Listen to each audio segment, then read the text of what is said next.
Hi guys, it's me again. Just in case you haven't noticed, the title of every chapter is who is speaking for that chapter. It's their point of view. So this chapter is called Unarmed, Chloe Garfinkle, IQ 159. Hypothesis. Being gifted is not a gift. A gift you get for nothing. This you have to pay for. Okay, I know it's not a real hypothesis. By that I mean something you can design and experiment to test. But it's true. There's a price to being gifted. The cost is your life. Oh, you don't die or anything like that. But you don't live either. Free time? Forget it. You go to a special academy that gives you extra work to suck up every spare minute, especially since it probably takes forever to get there. Schools for the gifted are few and far between. Chances are you don't live near one. Friends? Those are the people you slave alongside. They might be awesome, but how would you ever find out? You're too busy for them, and they're too busy for you. Sports? Win. And besides, why play when you probably stink? Hypothesis. Athletic ability exists in inverse proportion to intelligence. Technically untrue. There are plenty of smart athletes, but not many compared with the number of brilliant sofa spuds. What about TV or video games? Oh, please. You're far too smart for that. Pep rallies? For what? The robotics team? Forget it. And the same goes for school dances, funny hat day, drama club, charity drives. Dances? Repeated Abigail Lee when I brought up the subject in homeroom. Who do you want to dance with? Him? And she pointed at skinny, needle-nosed Noah Euchilus. She had a point. Most of the guys at the Academy for Scholastic Distinction weren't exactly what you'd call Hollywood hunks. I didn't expect bodybuilders, but it would be nice if they could grow a set of shoulders between the lot of them, and it wouldn't hurt to spend a little time outdoors to put some color in those prison pale faces. Hypothesis. Sun lamp enhanced computer monitors, perhaps. Then again, being smart requires you to examine things from all sides. So why pick on just the guys? We girls weren't exactly homecoming queens either. Abigail was a genius biochemist, but her greatest fashion statement was her white lab coat. She looked like she hadn't combed her hair since 2007. Or me, for that matter. I'd scored a perfect 2,400 on every SAT practice test since the 6th grade. But who was I to talk? Here I was, almost 14, and I'd never danced with a guy who wasn't related to me. I'd never been to a party, except for kiddie things with balloons. I wasn't going on the cover of 17 anytime soon. That was for sure. Okay, so it doesn't have to be a dance, I told Abigail. But why can't it be something? Every day, millions of kids around this country do millions of normal activities, and they have a great time at it. So why can't we? The statewide robotics meet is coming up, she offered. I took robotics. I was good at it. I was good at all of it. I totally belonged at this school. But why did it have to mean that I couldn't be a regular person, too? Mr. Osborne, our homeroom teacher, who was also head of the robotics program, breezed into the lab. Let's hurry up and take attendance. We've got a lot to do today. We were all there. Where else would we be? We were any teacher's dream. Yet at that moment, it made me sad. I had no desire to cut class, but maybe that was the problem. When was the last time one of us broke the rules?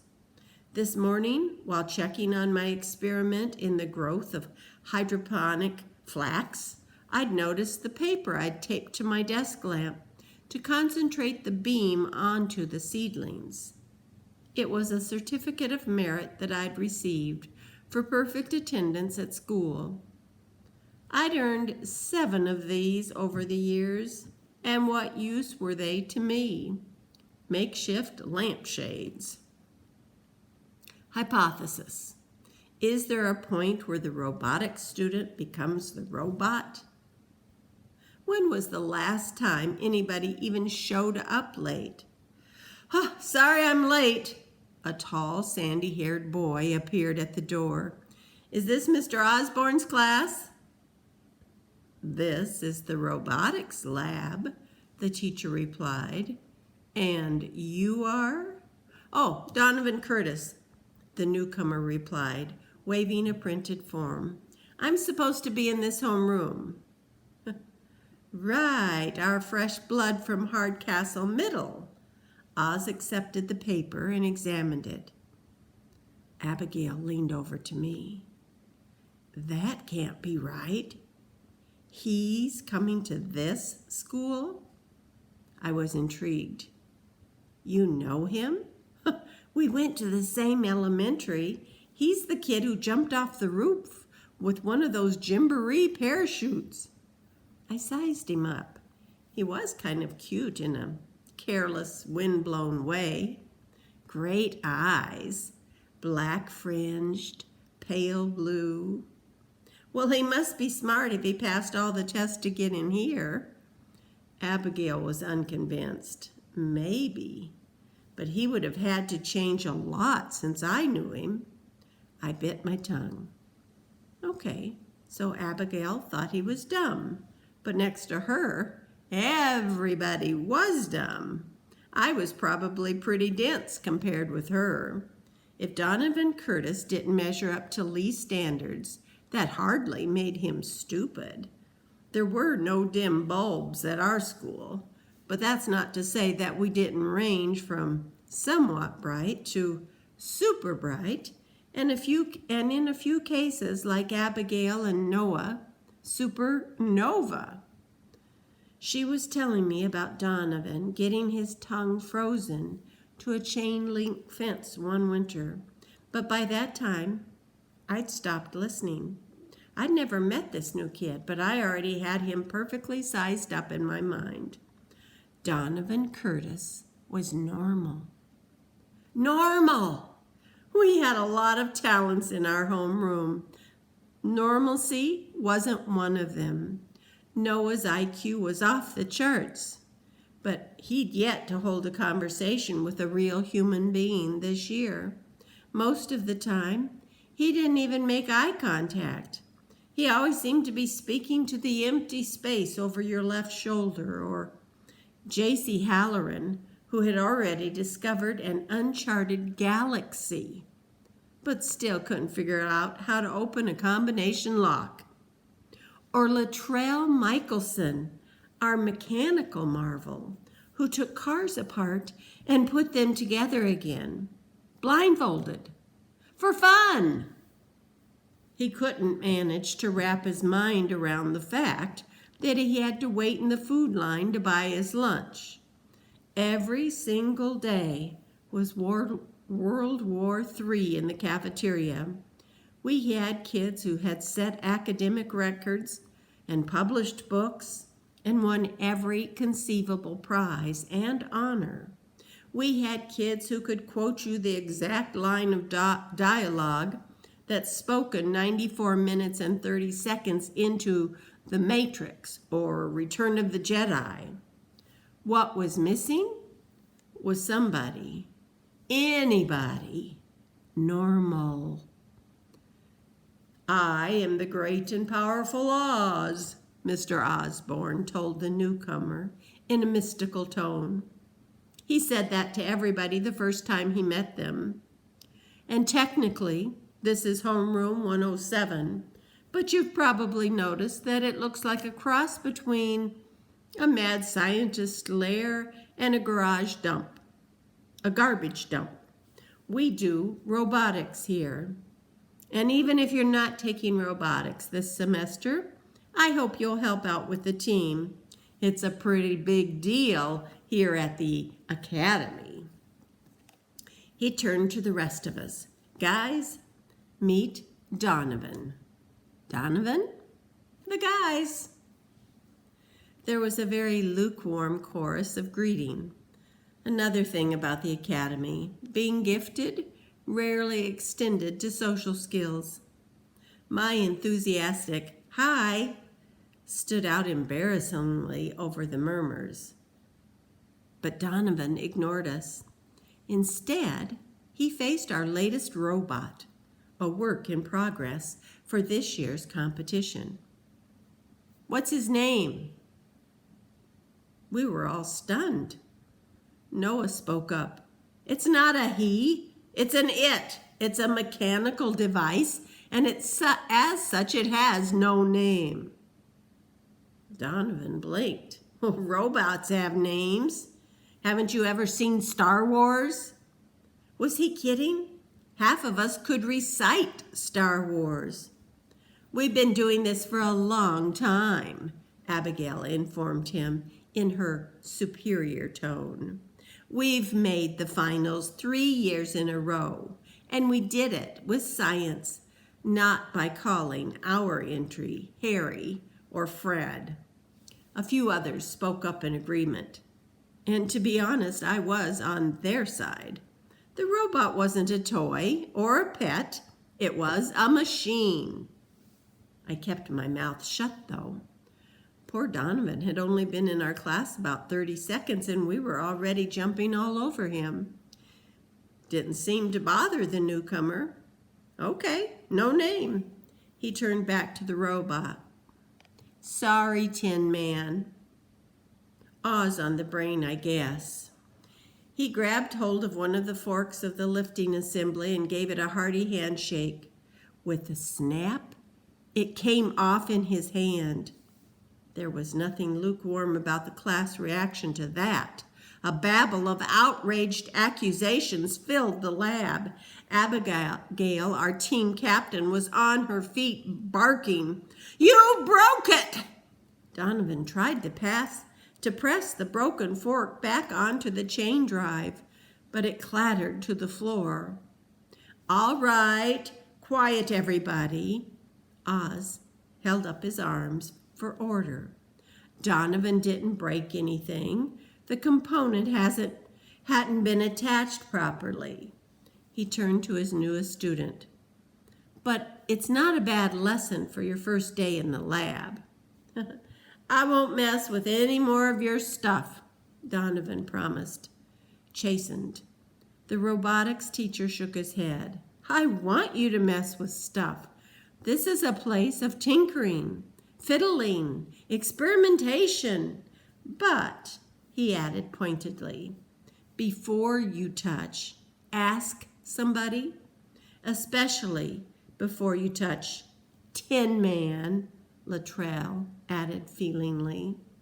"He's a delicate piece of equipment," Abigail pointed out, "and he's not Tin Man." I was fascinated. Now everybody was referring to this array of nuts and bolts and circuits as he. Was it possible, in not naming our robot, Donovan had just named our robot? Hypothesis: a name changes an it to a he. Kevin Amari raised his hand. "Well, even though he's not Tin Man, is it okay if we call him Tin Man for short? The robot is so impersonal." "Maybe because he's not a person." By this time, Abigail was gritting through clenched teeth. "He's not actually made of tin," Noah mused thoughtfully. "But I guess Aluminum Man isn't appropriate either, since he's also made of titanium, steel, plastic, various polymers, and silicone computer chips. Well, how about Metallica, suggested Luttrell. Ooh, that's good too, Donovan approved. Anything but the robot. Poor guy. SquarePants? Kevin offered. You know, because he's so boxy?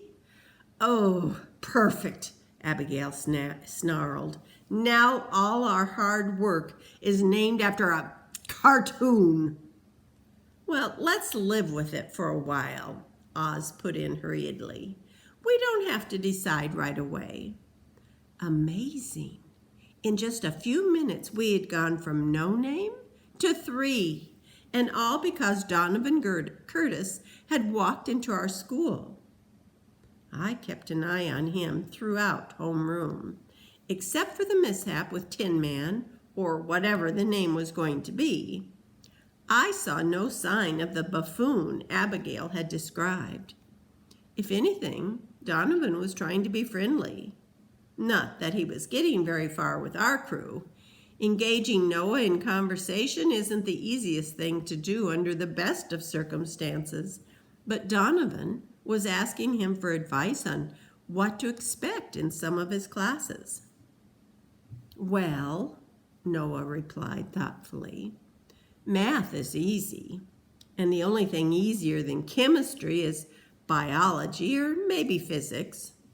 Social studies, easy.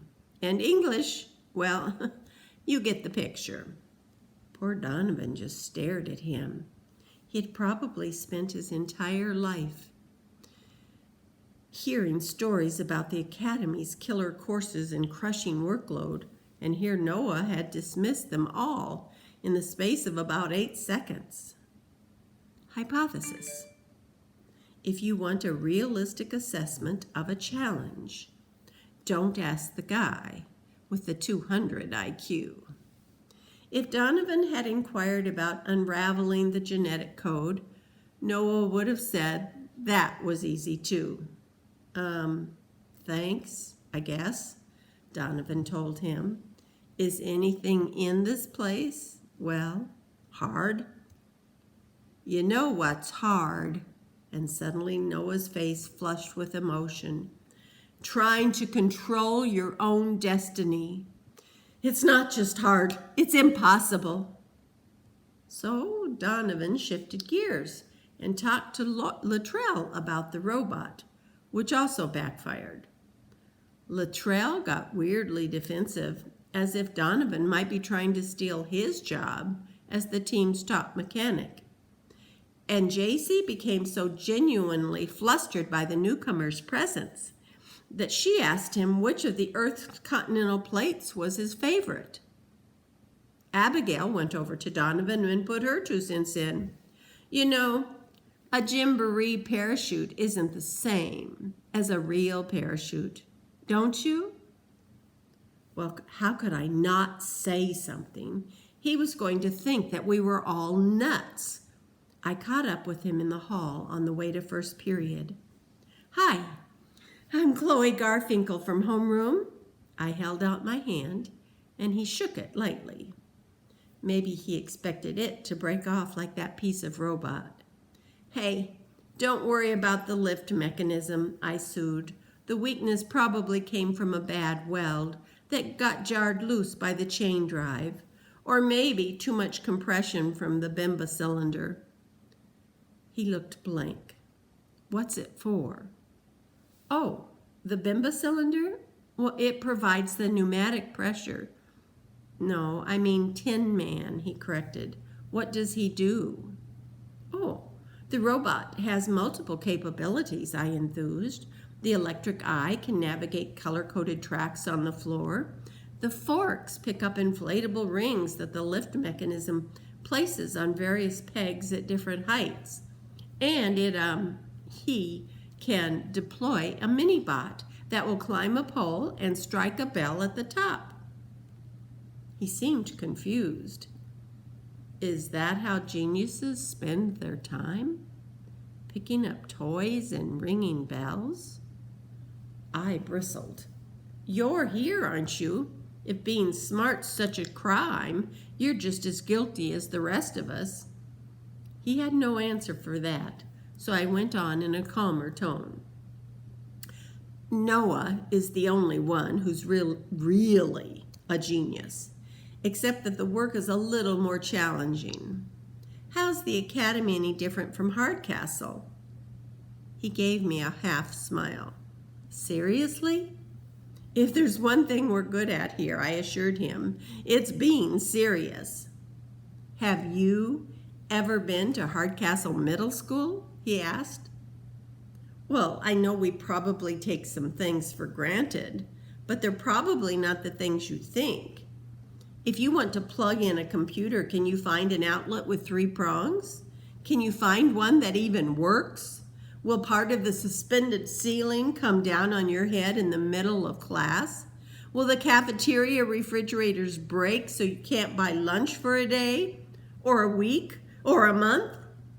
"Well, hey, things like that happen at the academy too," I insisted, almost triumphantly.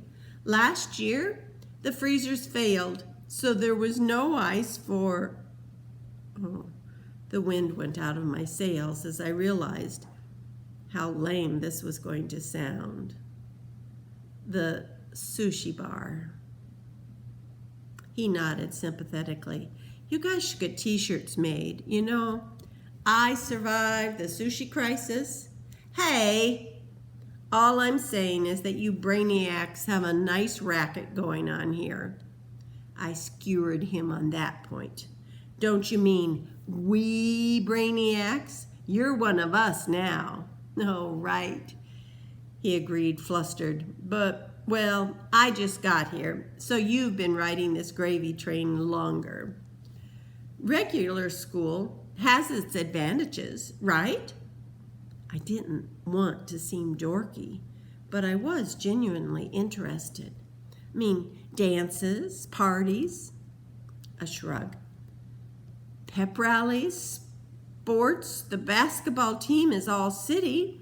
Wasn't there some kind of a huge accident at their last game?" His eyes narrowed. "What do you know about that?"